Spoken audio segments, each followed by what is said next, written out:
Tem uma conversa agora com o presidente da República, Jair Bolsonaro.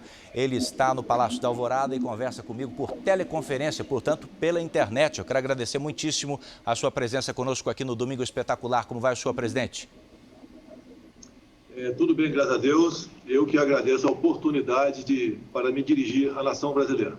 Presidente, nós estamos vivendo o primeiro fim de semana de uma quarentena voluntária, que nos próximos dias pode ser, inclusive, obrigatória em alguns estados do país. As famílias brasileiras estão lhe assistindo nesse momento de casa, muitas delas isoladas. Médicos infectologistas, presidente, dizem que o governo, de alguma forma, demorou a reconhecer a gravidade da situação que estamos vivendo. O que o senhor tem a dizer sobre isso? Olha, desde quando nós resgatamos os brasileiros lá na China, o Brasil, os nossos ministros, nosso governo vem tomando as providências. Nós trabalhamos, todos os ministros conversam entre si e várias medidas foram tomadas, em especial também junto à economia. O nosso ministro Henrique Mandetta, da Saúde, já vinha providenciando respiradores, abertura de leitos de UTI, fazendo contato com os demais integrantes aqui do nosso governo para esperar o momento dessa gripe vir ao Brasil, porque nós sabíamos que ela viria ao Brasil. Agora, as pessoas que reclamam de mim, que não tomou providência, tenham tomado providência, como, por exemplo, aí o senhor governador de São Paulo, tem que lembrar que no dia 23 de fevereiro, ele estava na Sapucaí, no Rio de Janeiro. Logo depois, 8 de março, dia da mulher, teve uma corrida da mulher em São Paulo, ele estava lá com 18 mil pessoas ao teu lado. No dia seguinte, estava o lançamento da CNN com 1.300 pessoas do seu lado. Então, no que nós estamos vivendo? Nós não podemos politizar isso aqui. Só falei isso porque eles me atacam constantemente. Eu entendo, mas, presidente, sobre esse aspecto, para aproveitar o que o senhor está dizendo. É uma preocupação de todos nós buscar solução para o caso e atenuar o problema que já começou e sabendo que tem um prazo para aumentar e depois regredir e voltar à normalidade. Mas aproveitando o gancho que o senhor acaba de me dar nessa sua resposta, na posição destes governadores, o senhor teria estimulado o cancelamento ou suspensão do carnaval? Eles poderiam ter proposto isso. Agora, imagine, né, uma decisão minha nesse sentido. Primeiro, o custo que não seria, dado que já estava envolvido em despesa, em tudo no Brasil todo. Obviamente que eu não seria respeitado. Eu acho que trairia no ridículo essa imposição. Agora, deixa bem claro, não temos que entrar em pânico. Isso nós vamos viver. Quando você não pode comparar Brasil com a Itália, eu pergunto a você, você sabe quantos habitantes temos por quilômetro quadrado na Itália? São 200 habitantes por quilômetro quadrado. Na Alemanha são 230 habitantes. No Brasil, 24. Há uma diferença enorme entre esses países. Mais importante que a economia é a nossa vida. Mas nós não podemos extrapolar na dose, porque com o desemprego aí acontecendo, a catástrofe será maior.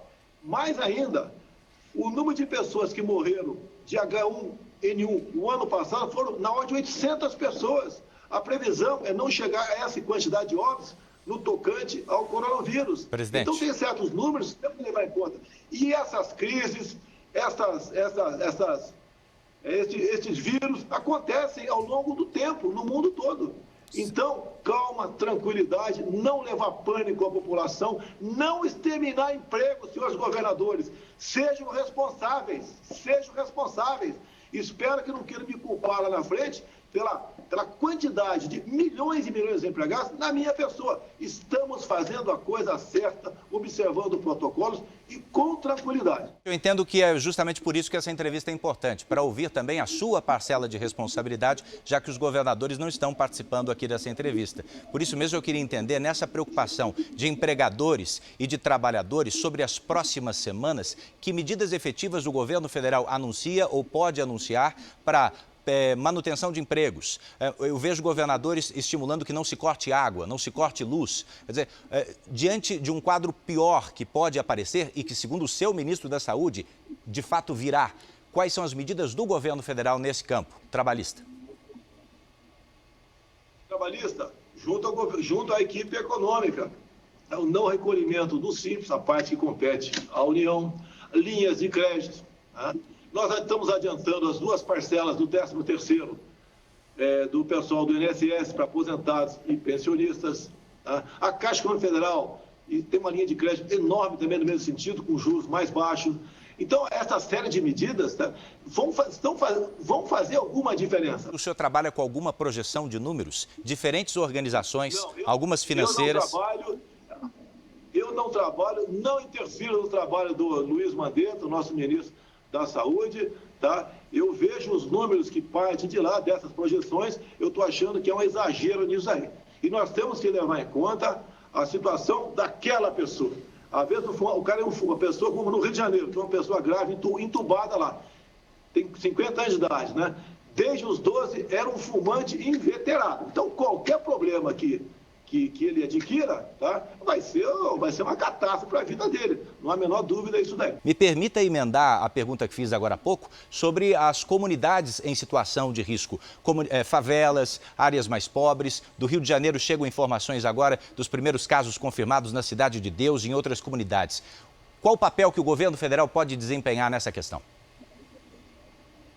Olha, tem uma comunidade do Rio de Janeiro, não vou falar o nome aqui, vão falar que estou discriminando, né? Tem um número de tuberculose muito alto. Tá? Entrando o vírus lá, com toda certeza, nessa comunidade, vai ter muita gente que vai perder a vida, porque vai ser agravada por esse vírus. Cuidado que tem que ter. Repito, é a mesma coisa, evitar a circulação. Já ficou claro nessa entrevista e em outras, presidente, que o senhor vem trocando farpas com governadores, sobretudo no Rio e em São Paulo. Eu pergunto para o senhor de maneira clara, em que isso ajuda ao enfrentamento da crise que estamos vivendo? Primeiro, você não me vê atacando nenhum governador, nenhum, zero. Eles que me atacam constantemente. Foge da sua responsabilidade e ataca o governo federal. O senhor chamou um deles de lunático? Por parte deles, que não começou agora, não. É desde o início do ano passado que eles me atacam. Assim como a grande mídia, com raras exceções, me ataca constantemente. E digo mais, brevemente, né, o povo saberá que foram enganados por esses governadores e por grande parte da mídia nessa questão do coronavírus. Já que estamos no ambiente político, o senhor percebeu ao longo dessa semana panelaços a favor do governo, contra o governo. O senhor disse que considera essas manifestações democráticas e as respeita, mas eu gostaria de saber de sua parte, o que de concreto o senhor pensa em fazer para resgatar a confiança daquela pessoa que não está concordando com a sua postura diante dessa crise? Não estou preocupado com a minha popularidade, se vou estar bem ou não. Até porque ninguém acredita em pesquisa no Brasil, não estou preocupado com isso. Esses panelaços foram incentivados, né, antes de acontecer, pela Globo. A TV Globo botou várias vezes no ar dizendo que naquele dia, no dia seguinte, teve uma manifestação contra o presidente Jair Bolsonaro, endossada pela revista Veja, que fez campanha também, entre outros órgãos de imprensa. É uma campanha deslavada, é uma campanha descomunal, absurda, contra o chefe de Estado, que simplesmente, né, teve a coragem de cortar a propaganda dessas grandes empresas. Acabou a mamata para eles, querem me tirar de qualquer maneira. O nosso governo, com todo respeito, né, tem um time de ministros que eu duvido que tivemos isso no passado, podemos ter no futuro com alguém do perfil diferentemente do meu. Então, a grande mídia, governadores, de olho na minha cadeira, se puder antecipar a minha saída, eles farão isso daí, mas da minha parte não terão oportunidade disso. Nós vamos continuar fazendo o nosso papel. Não é discutir quem está bem ou quem não está bem diante de panelaços armados pelo sistema Globo. Se for armar um panelaço, se alguém quiser armar um panelaço contra a Globo à noite, o Brasil vai se transformar aqui numa caixa de som. Tá? Exatamente diferente do que eles pregam, acontece com o meu governo. Estamos fazendo o nosso trabalho despreocupados com a minha popularidade. A minha popularidade é o que menos interessa. Eu quero, se Deus quiser, no futuro, entregar um Brasil muito melhor para quem me suceder do que eu peguei em janeiro do ano passado. Me permita trazer de volta o assunto para essa crise, para a pandemia que estamos vivendo. Vamos falar da vida das pessoas. O senhor falou aqui sobre os receios em relação a desabastecimento. O que o governo federal tem feito para enfrentar isso, para lidar com isso? Se preparando, como? Comprando equipamento hospitalar, fazendo videoconferências, conversando. Daqui a pouco eu tenho hoje, domingo, uma videoconferência com o governador, com o prefeito de 20 grandes cidades, ao lado do ministro da Saúde, vendo o que eles precisam. Estamos fazendo um contato direto com os prefeitos, porque é lá é que o povo vive, e não na fantasia de alguns governadores. Então, esse é o nosso trabalho, e acalmar a população, evitar que o pânico chegue no meio da população, porque as consequências serão dramáticas, serão trágicas.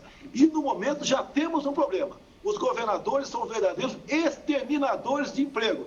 Parte dos governadores deixam claro, estão exterminando emprego no Brasil. Essa é uma crise muito pior do que o próprio coronavírus vem causando no Brasil e pode causar ainda. Para a gente concluir a entrevista, já agradecendo mais uma vez por o senhor estar conosco aqui nessa noite de domingo, no Domingo Espetacular, qual é a mensagem que o senhor envia ao brasileiro diante desse crescimento exponencial do número de casos? Olha, fé, quem acredita em Deus, orações, tá? Vamos ter paciência, calma, isso passa, não tem como evitar, no momento, não tem vacina, não tem remédio, se bem que, meus parabéns ao Hospital Beto Einstein, que está aqui tomando providências, né, no sentido de avaliar a eficácia da cloroquina nos portadores da Covid-19. Parabéns, se me permite aqui, a indústria farmacêutica Apsen, que produz o hidroxicloroquina, que pode ser o remédio para isso, que disponibilizou toda a sua produção gratuita para atender os necessitados do Brasil. Meus agradecimentos aos laboratórios químico-farmacêuticos do Exército e da Aeronáutica, que vão começar a produzir mais equipamento para enfrentar esse problema. Se bem que, deixa bem claro, está faltando esse remédio nas farmácias e eles são usados para combater a malária, a artrite e lúpus. Então, pessoas com esse problema estão com ausência desse remédio. E esses laboratórios, o nosso e a Apsen, já estão em condições de fornecer, a partir de segunda-feira ou terça, esse remédio para que essas pessoas possam fazer uso dele. Então, estamos antecipando a problemas, mas estamos também colaborando em contato aqui, o Brasil, a nossa Anvisa, em contato com o nosso semelhante nos Estados Unidos, buscando saber até que ponto realmente esse remédio, que chama-se aqui no Brasil Reuquinol, pode ser constatado como importante para a cura de quem vier se acometer do Covid-19. Obrigado pela entrevista, presidente. Obrigado.